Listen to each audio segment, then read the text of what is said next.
All right, let's dive in. Today, we're all about persuasion, that oh-so-human art of getting others to do, well, what you want. Exactly. We're going deep with Robert Cialdini's influence. The Psychology of Persuasion. Well, actually not the whole book, right? You got it. Our listeners sent in a summary, which, let's be honest, is perfect. Who has time for another whole book these days? Right. We're all about efficiency here. So we're going to extract the juiciest bits from that summary and give our listener and all of you a real grasp on how this whole persuasion thing works. It's like getting a cheat sheet to human behavior, right? That's a great way to put it. And it's not just about becoming some master manipulator. No, definitely not. It's about understanding the psychology, the WHY, behind our actions. Exactly. It's like, okay, someone's trying to use this on me. How can I, defend myself? Mental self-defense. I love that. Knowing how to spot those tactics, especially when they're not exactly, ethical. Okay, so let's jump right in. The summary kicks off with these click-whir responses. What's that all about? Think of it like a tape recorder, right? You hit play, and bam, the same thing happens every time. That's click-whir. It's an automatic behavior, no real thinking involved. So it's like grabbing your phone even when you know there's no notification, you just do it. Precisely. Yeah.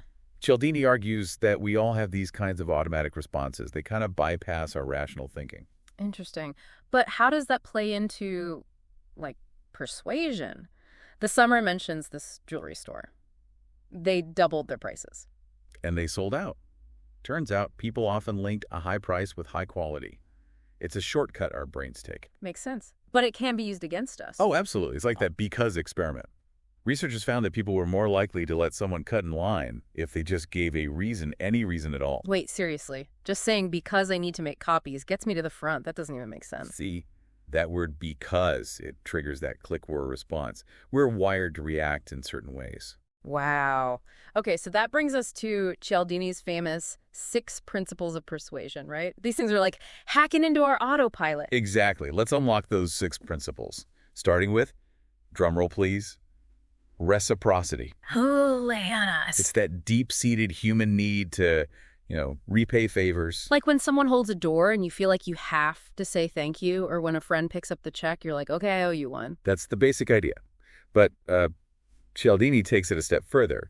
He says those favors we didn't even ask for those are even more powerful. Oh, like the free samples at the grocery store? Bingo. That tiny taste of cheese might just make you buy a whole block, even if you didn't need it. Totally guilty of that. Like, I gotta buy something to justify the free sample and those free gifts with purchase. Are those playing on this too? Absolutely. It's all connected. Cialdini even talks about this tactic called rejection then retreat. A salesperson starts with something outrageous, knowing you'll say no. Like trying to sell me a Ferrari when I clearly can't afford it. Right. Then they scale back to something smaller, and suddenly... A used Toyota seems like a great deal. I see what you're saying. It feels like they're compromising, so you got to meet them halfway. The summary even brings up that Coca-Cola experiment and the Hare Krishna folks using similar tactics. Oh, right. The Coke one where a researcher gave out free Cokes and then sold more raffle tickets. And the Hare Krishna's giving out flowers in airports. Yep. People felt obligated to donate. It's like those freebies come with a hidden psychological price. Whoa. Right. But now you know. Awareness is key. Understanding reciprocity helps you make more conscious choices. Okay, on to principle number 2. Commitment and consistency. What's the deal with that? It's our deep need to seem consistent. In our words, A&D actions. We want to be seen as reliable, true to our word. Okay, but how can that be manipulated? Cialdini talks about this experiment with homeowners and drive safely stickers. What's so manipulative about a drive safely sticker? Well, they were asked to put a small one in their window. No big deal, right? But later, those same homeowners were way more likely to agree to this huge ugly drive safely sign in their yard. Wait, seriously? That tiny sticker led to the giant sign. That initial commitment paved the way. It's subtle, but powerful.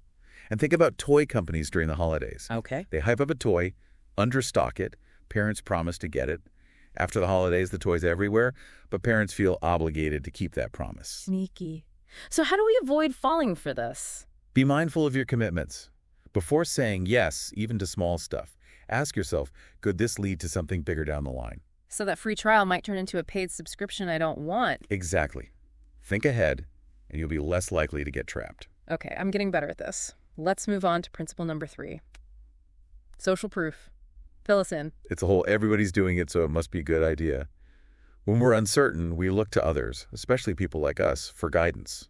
Oh, I do this all the time. Long line outside a restaurant. Must be amazing. Everyone's raving about a product online. Gotta check it out. Right. It's not always bad. Social proof can lead us to good decisions, especially when we don't have much info. But it can be messed with. Like how? Think of laugh tracks on sitcoms or nightclubs, making people wait outside to seem popular. Oh, totally. Stood in line forever thinking a club was going to be incredible. Then it was just meh. All about perception. And there's the bystander effect, too. The Kitty Genovese case, right? Where all those people heard her screams, but no one helped. Yeah.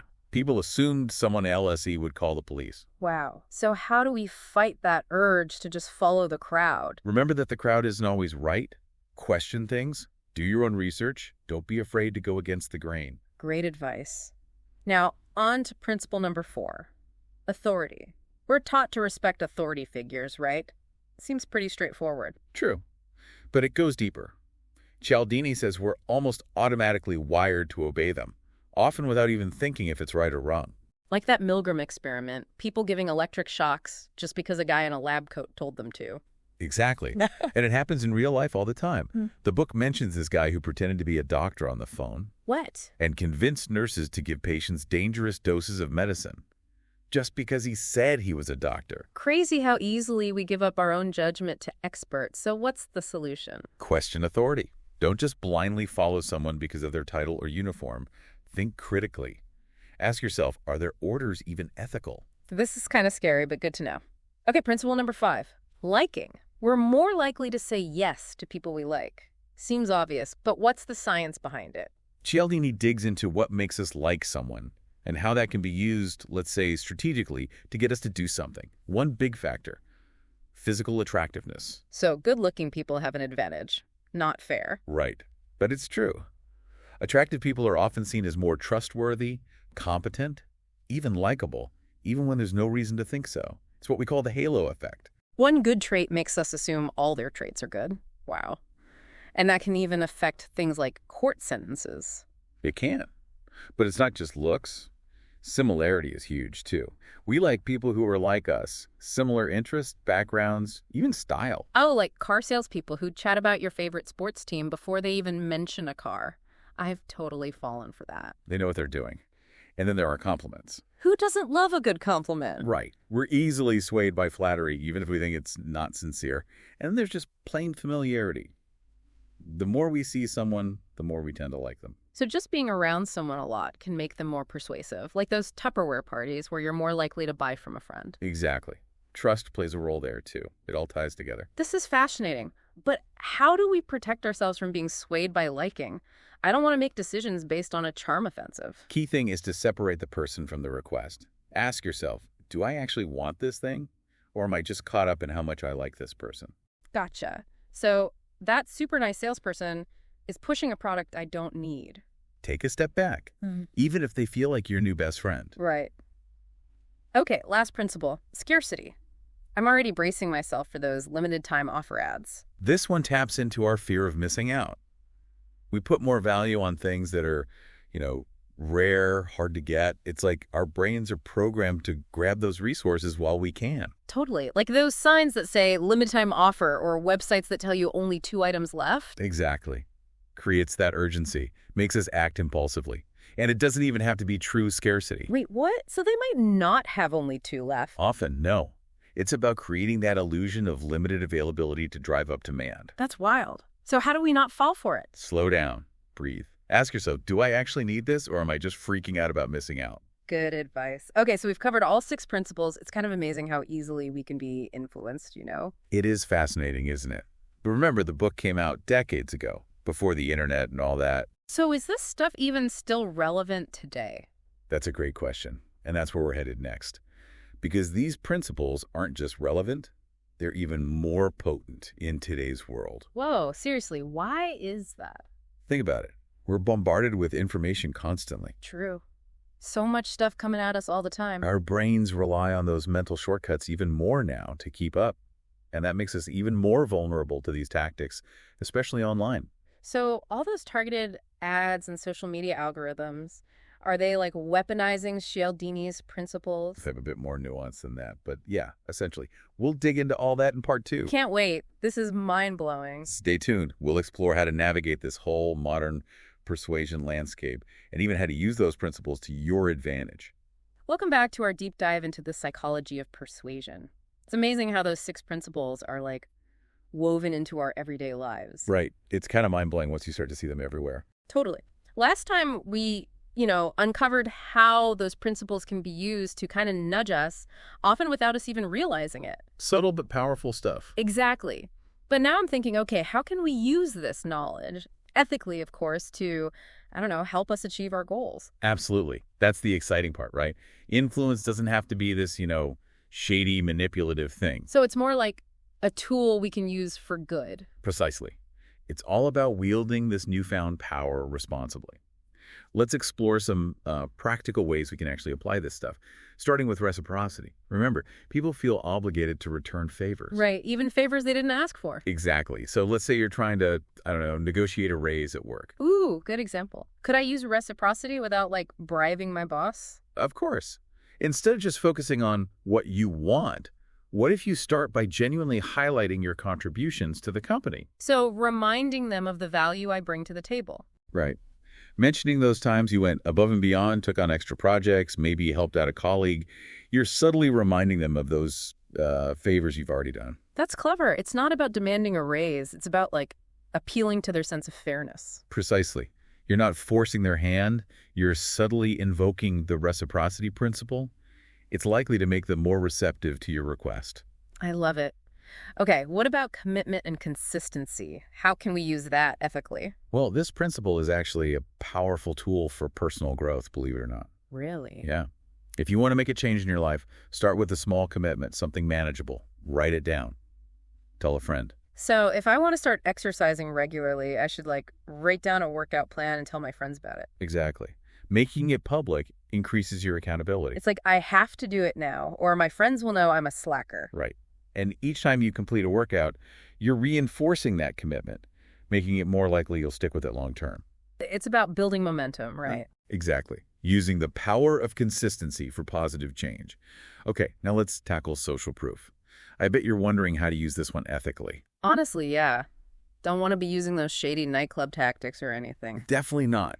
But remember, people are more likely to do something if they see others doing it, especially people they identify with. Okay, that makes sense. So how can we use that for, good? Let's say you're trying to encourage people to, recycle more.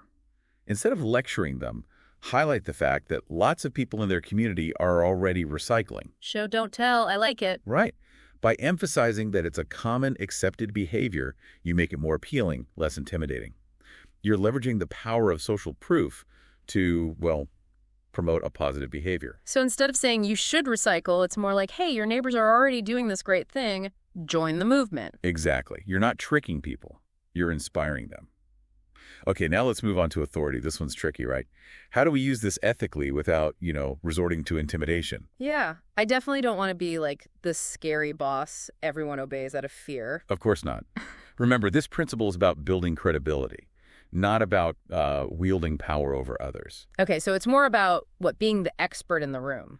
It's more about demonstrating your knowledge in a genuine and authentic way. Like if you're trying to convince your boss to try a new idea, back it up with solid research and data. So instead of saying, trust me, I know what I'm talking about, it's more like, hey, here's some evidence to support this approach. Exactly. You increase your perceived authority by showing that your idea is well-informed and backed up by facts. Let the evidence speak for itself. Gotcha. Okay, how about liking? How can we leverage that ethically? Well, remember, liking is influenced by things like similarity, compliments, and familiarity. While we can't control all those factors, we can focus on building genuine connections. So it's not about going around giving everyone fake compliments. Authenticity is key. Find genuine ways to connect with people. Be genuinely interested in them.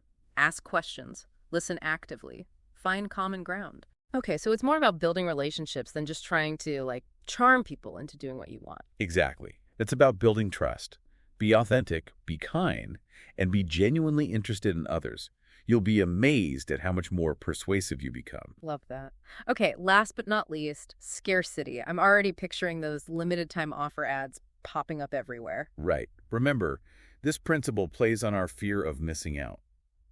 While it's important to avoid creating artificial scarcity, you can leverage this ethically by, highlighting the unique value of what you're offering. So if I'm trying to, say, sell a product, I should emphasize what makes it different, special, limited. Exactly. Instead of just listing features, you could emphasize its limited availability, maybe exclusive access, or unique craftsmanship. So instead of this product is great, Yeah. it's more like this product is one of a kind and there aren't many left. Right. You're creating a sense of exclusivity, that gotta have it now feeling, without being deceptive.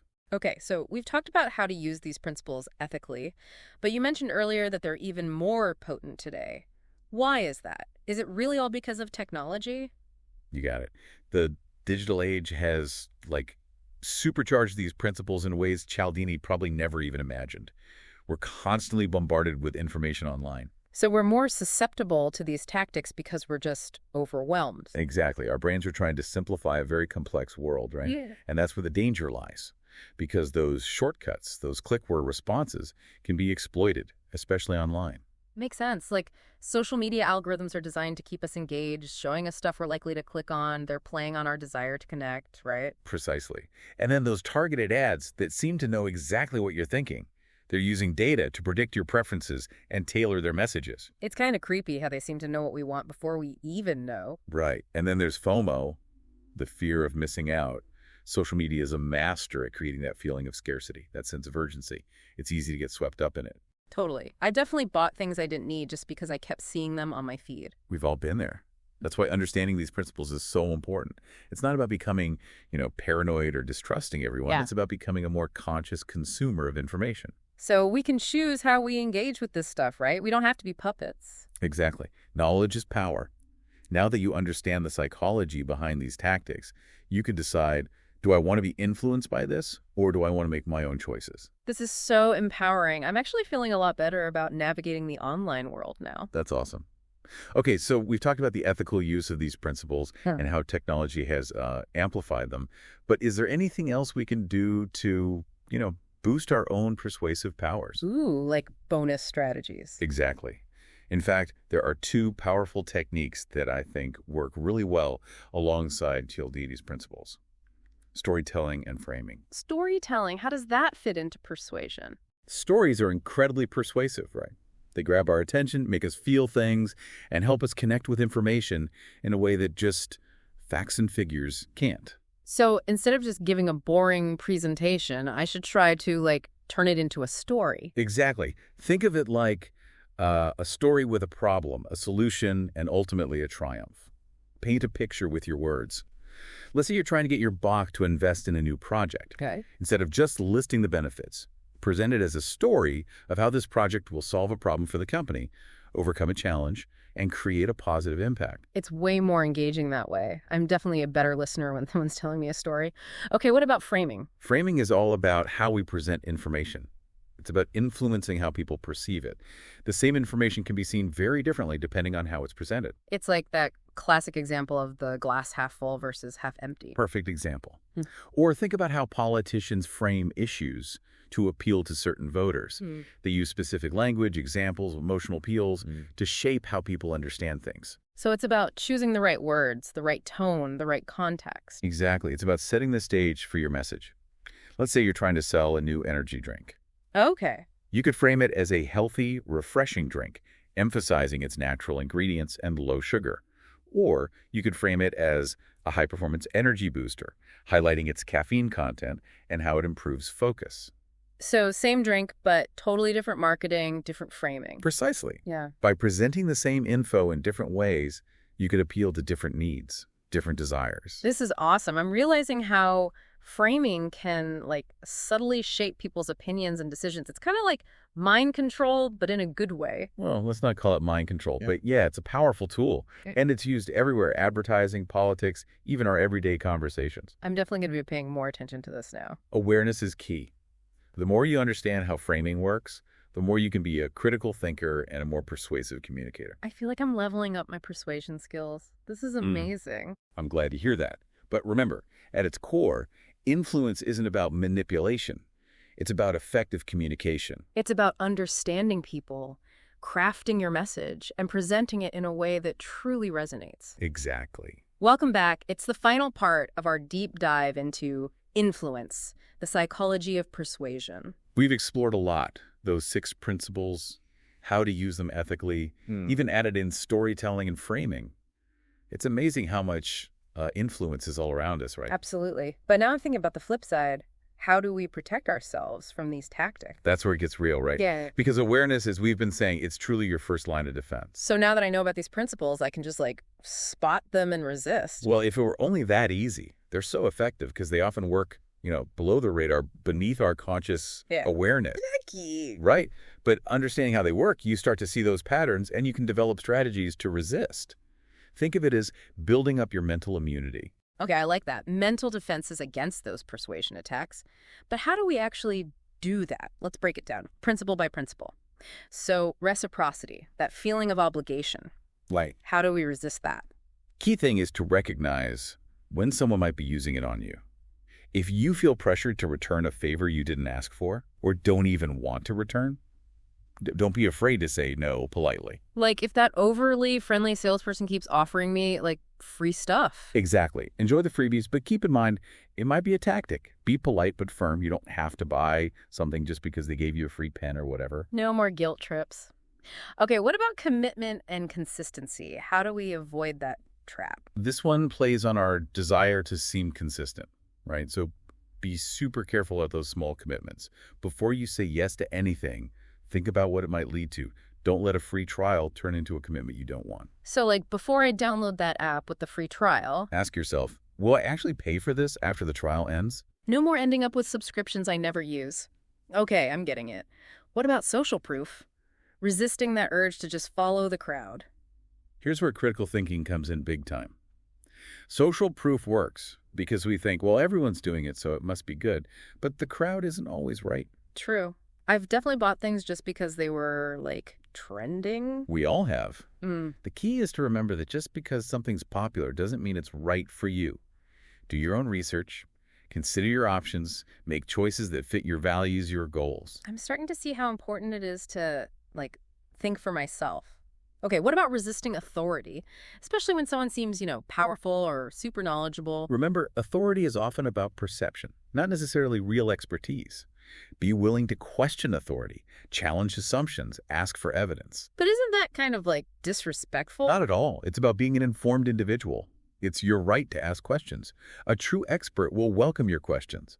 They won't just demand blind obedience. Okay, that makes sense.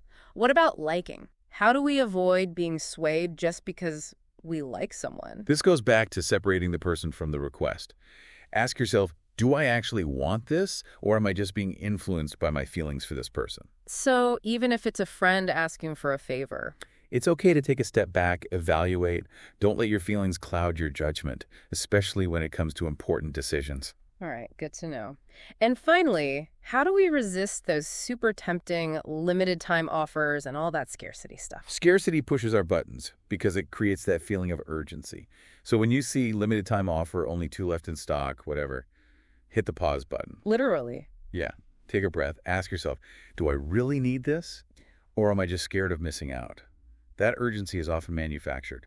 Don't let it make your decisions for you. Wow, this is all so eye-opening. I feel like I can actually see through these tactics now. That's the power of knowledge. And remember, it's not about becoming cynical or distrusting everyone. It's about being an informed, empowered individual. So if our listeners could only remember one thing from this whole deep dive, what would it be? Think critically.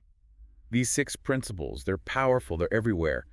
But by understanding them, recognizing those patterns, asking the right questions, you can take back control of your decisions. This has been such an incredible journey. I feel like I have a whole new understanding of how the world works now, I'm so glad to hear that. Remember, it's a journey, not a destination. The more you practice, the better you'll get at spotting these things and making choices that are truly right for you. So that's it for our deep dive into influence, the psychology of persuasion. Thank you so much for joining us. It's been a pleasure. And remember, stay curious, keep learning, and keep those persuasion skills sharp. We'll catch you next time on The Deep Dive.